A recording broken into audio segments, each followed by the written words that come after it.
Good morning all of you.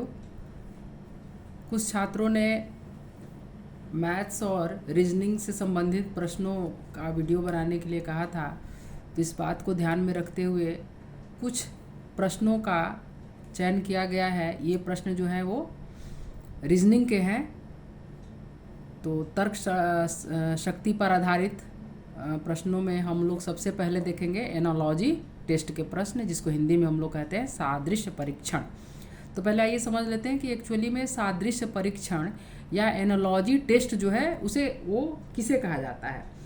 तो सादृश्य परीक्षण के अंतर्गत दो वस्तुओं के संबंध पर विचार किया जाता है।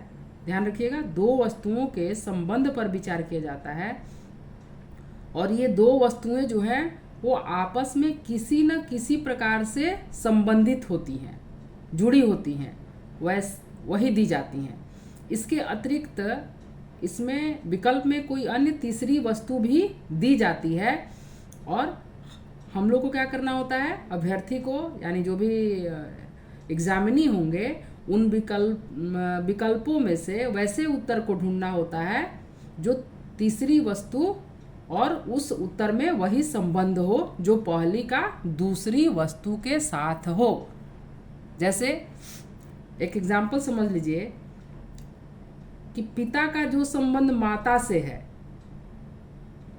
तो अब पूछ दिया जाए कि वैसा ही संबंध निम्नलिखित में से किसका होगा, और विकल्प में दिया रहेगा चाचा चाची, नाना नानी, साला साली, मामा मामी, दादा दादी, इस तरह से दिया रहेगा और हमें आंसर चुनना होगा।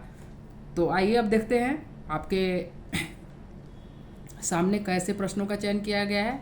देखिए यहाँ पे प्रश्न नंबर 1 है, कह रहा है पक्षी पंख मनुष्य। तो उत्तर आपको ढूंढना है। विकल्प में दिया है ए में हाथ, बी में आँख, सी में नाक और डी में पैर है। तो यहाँ संबंध देखिएगा, तो पक्षी क्या करता है, पक्षी अपने पंख से उड़ता है। तो मनुष्य का गति जो चलना है वो किसके माध्यम से होगा, तो पैर के माध्यम से होगा। तो इस तरह से संबंधों को समझकर हम लोग आंसर देंगे। तो आंसर क्या हो जाएगा, डी। आंसर क्या होगा, डी, पैर। नेक्स्ट क्वेश्चन है, क्वेश्चन नंबर 2 है फैक्ट्री मजदूर तो विद्यालय क्या। तो फैक्ट्री जो है वो मजदूर के परिश्रम से चलती है ना, फैक्ट्री मजदूर से चलती है।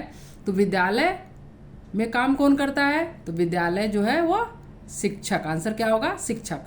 तो अब समझ में आ गया होगा आप लोगों को कि किस तरह से यहाँ पे एनालॉजी में सादृश्य परीक्षण में हम लोग प्रश्नों का चुनाव करते हैं, कैसे संबंध जोड़ते हैं। नेक्स्ट क्वेश्चन 3 नंबर है, गंदगी यदि है तो क्या फैलती है, बीमारी फैलती है।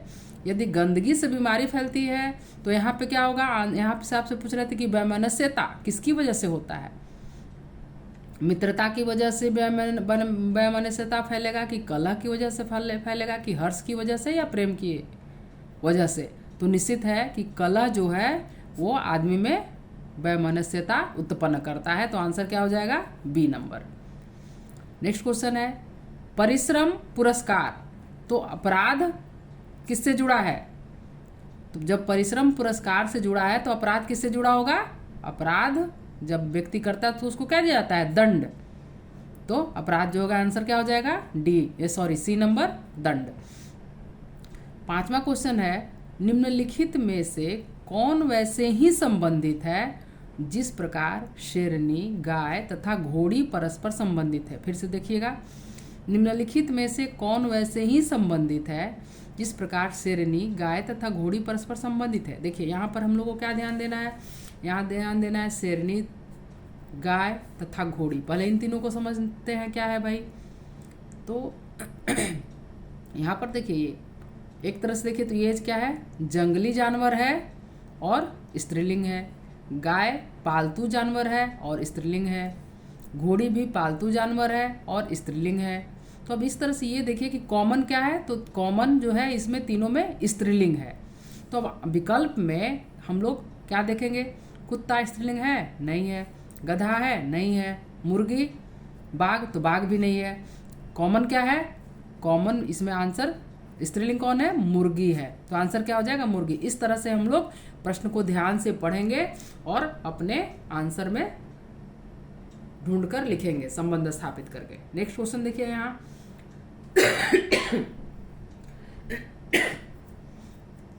सॉरी, क्वेश्चन नंबर 6 देखिएगा। यहाँ पर कैसा संबंध है, तो ये 2 4, फिर आपसे पूछ रहा है 3, तो 3 के बाद क्या, तो 2 दूना 4, तो यहाँ 3 दूना क्या हो जाएगा 6, तो इस तरह से आंसर क्या हो जाएगा 6 पहला। उसके बाद नेक्स्ट क्वेश्चन जो है 7 नंबर, यहाँ देखिए 4 है, 4:18 समानुपात 5 क्या, तो यहाँ पे देखिए क्या है, अब इसको अगर हम लोग 4:18 में संबंध खोजते हैं तो देखिए 4 गुना 4 16 होता है, और जब 2 जोड़ देते हैं तो 18 होता है। तो इस तरह से यहाँ पे जब 18 लाया गया है तो हम देखेंगे कि 5 गुना 5 25 हो जाएगा, और उसमें 2 जोड़ेंगे तो 27 हो जाएगा, और आंसर ढूंढते तो देखिए यहाँ 27 नंबर दिया है। तो इस तरह से हम लोग तर्क शक्ति पर आधारित प्रश्नों को का सॉल्यूशन ढूंढते हैं। नेक्स्ट क्वेश्चन देखिए 8 नंबर, 1:105 है तो 2 क्या होगा, एकदम आसान सा उत्तर है, अभी तक आप लोग समझ गए होंगे। उत्तर नंबर डी अर्थात 210 जो है वो इसका उत्तर हो जाएगा। अब देखिए 9 नंबर है, किसी निश्चित सांकेतिक कोड में मैन को NBO क्या लिख रहा है, NBO लिखा जाता है, तो इसी निश्चित कोड में टूल को कैसे लिखा जाएगा। तो यहाँ पे हम लोग को क्या ध्यान देना है, देखिए मैन को पहले देखेंगे, फिर मैन को क्या लिख रहा है NBO लिख रहा है, तो पहले यही और पहले इसको और इसमें हम लोग तालमेल बैठा लेते हैं, तब टूल को हम लोग को खोजना आसान हो जाएगा। देखिए मैन, तो एम के बाद क्या होता है एन होता है, तो एम को यहाँ क्या लिखा एन लिखा। ये देखिए ए के बाद क्या होता है बी होता है, तो यहाँ पे ए को बी लिखा, और एन के बाद क्या होता है एन के बाद ओ होता है, तो ओ लिखा। अब इस तरह के प्रश्नों को सॉल्व करने के लिए हमसे गलती नहीं हो तो सबसे आसान काम ये होता है कि हम लोग अपने प्रश्न पत्र पर ए से जेड तक का लेटर लिख लें, और तब ढूंढेंगे तो आसानी हो जाएगा। तो अब देखिए MNABNO, तो एक अगला लेटर जो है सबके लिए लिखा है इसमें संबंध में। तो अब देखिए हम लोग को किसका पता करना है टूल का। तो अब देखिए इसके अनुसार हम लोग देखते हैं M के बाद N, तो T के बाद U तो सब में है, तो चलिए U हो गया। अब U के बाद क्या होता है, T के बाद U सब में दिया है, तो इससे तो हम लोग नहीं पकड़ पा रहे हैं। अब U के बाद देखिए U के बाद क्या होगा, लेटर पढ़िएगा तो U के बाद भी आता है। अब भी देखिए भी इसमें दिया है और इसमें दिया है, तो ये दोनों तो ऑलरेडी पहले कट हो गया, ये दोनों क्या हो गया कट हो गया। अब भी देखिए A और C हमारा ऑप्शन बच गया। L के बाद क्या होता है, L के बाद P तो नहीं आता है, L के बाद क्या आएगा M आएगा, तो इस तरह से हमारा आंसर क्या हो जाएगा UVM। इस तरह से हम लोग रीजनिंग के प्रश्नों को सॉल्व करेंगे। नेक्स्ट क्वेश्चन होगा 10 नंबर, देखिए क्या कह रहा है, किसी निश्चित कोड में CAT को अर्थात कैट को BTAC तथा ECG को DGCE लिखा जाता है, तो उसी कोड में MONEY मनी को कैसे लिखा जाएगा। देखिए ध्यान से, किसी निश्चित कोड में क्या कह रहा है CAT को BTAC लिख रहा है। यहाँ पर देखिए यहाँ से यहाँ कैसे उठाया है।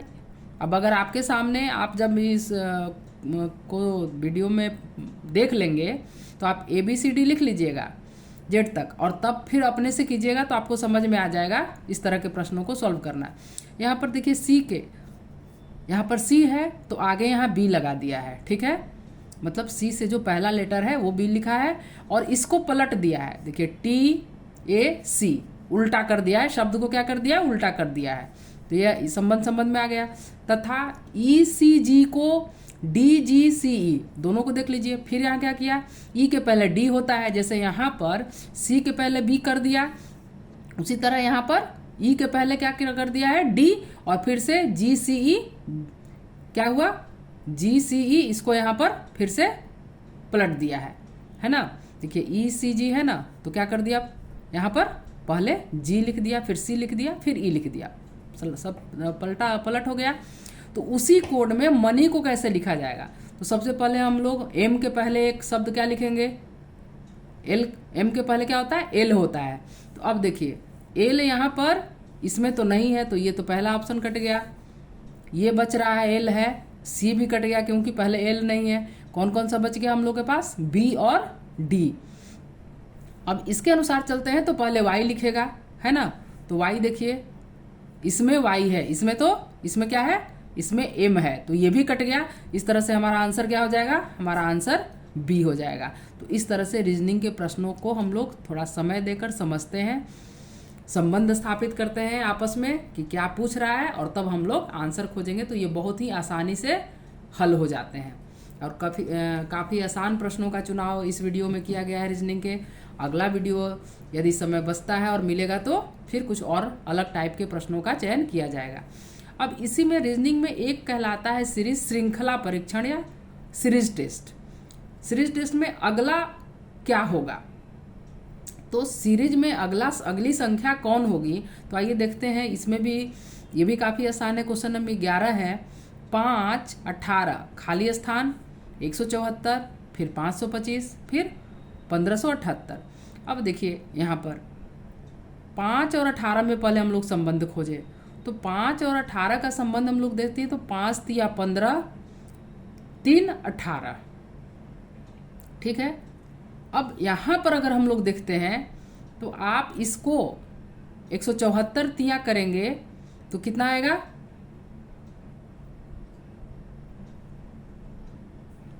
ये 174 को जब आप 3 से गुना करेंगे तो देखिए 4 तिहाई 12, 4 तिहाई 12 आया ना। तो इस तरह से इसको भी पूरा देख लीजिए 174, 4 तिहाई 12, 2 7 तिहाई 21 और एक 22,